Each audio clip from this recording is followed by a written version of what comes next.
Hola con todos y bienvenidos nuevamente a la clase de estadística descriptiva. El día de hoy continuaremos con varios conceptos básicos.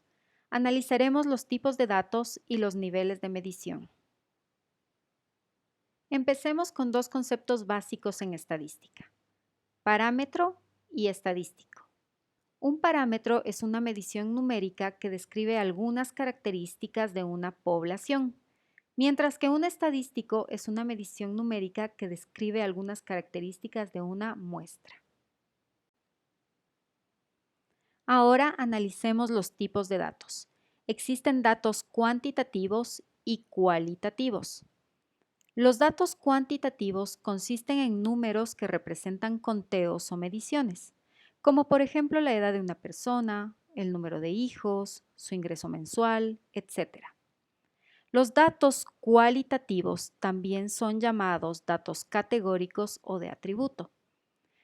Los datos cualitativos se dividen en diferentes categorías, que se distinguen por algunas características no numéricas.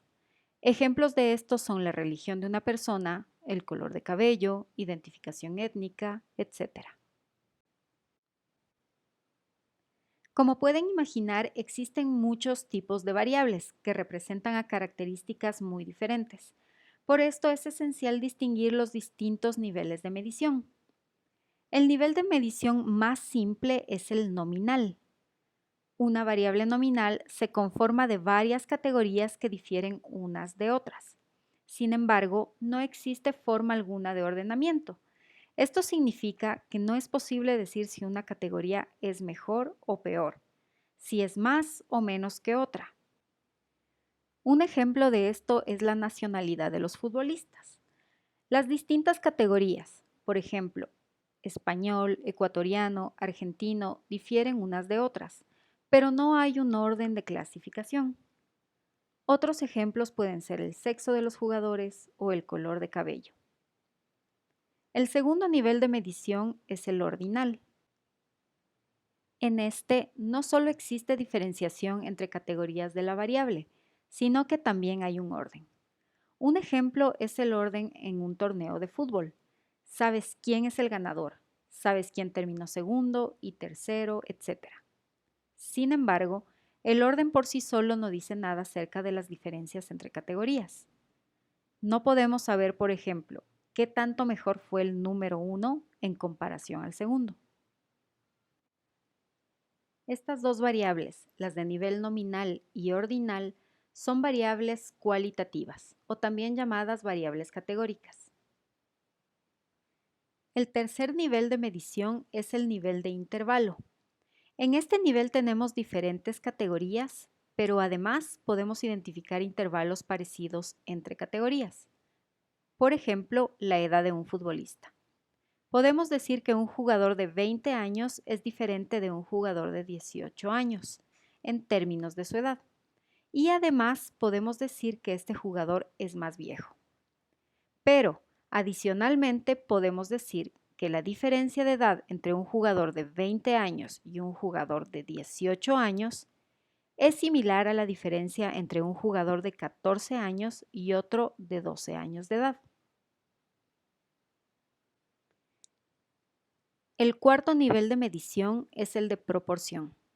Este es similar al nivel de intervalo, pero además posee un punto cero significativo. Por ejemplo, la altura de un jugador expresada en centímetros, donde existen diferencias entre categorías, existe un orden, intervalos similares y además un punto cero significativo. Una altura de 0 centímetros significa que no hay estatura. Ahora, analicemos la edad. No podemos decir que ésta tenga un punto cero significativo, porque una edad de cero no significa que no hay edad. Por tanto, la edad es una variable de intervalo. Estas dos últimas, las variables de intervalo y de proporción, son variables cuantitativas. En las variables cuantitativas también se distinguen las variables discretas y las variables continuas. Una variable es discreta si sus posibles valores forman un conjunto de números separados. Por ejemplo, Los goles anotados por un jugador. Un futbolista puede marcar, por ejemplo, 1, 2, 3 goles, pero no 1.35 goles. Por otro lado, una variable es continua si los posibles valores de la variable forman un intervalo. Nuevamente analicemos la altura de un jugador. Alguien puede medir 170 centímetros. Otro jugador puede medir 171 centímetros. Pero también puede existir un jugador que mide 170.246 centímetros. Es decir, no tenemos un conjunto de números separados, sino toda una región de infinitos valores. Pues bueno, se preguntarán, ¿por qué es tan importante distinguir estos distintos niveles de medida? Pues porque los diferentes métodos estadísticos que empleamos para analizar datos dependerán del nivel de medida de las variables. Finalmente, la pregunta es, ¿cómo toda esta información puede hacernos más expertos en fútbol? Pues el pensar acerca de jugadores, equipos y torneos en términos de casos, variables y niveles de medida hace más estructurado nuestro conocimiento acerca del fútbol.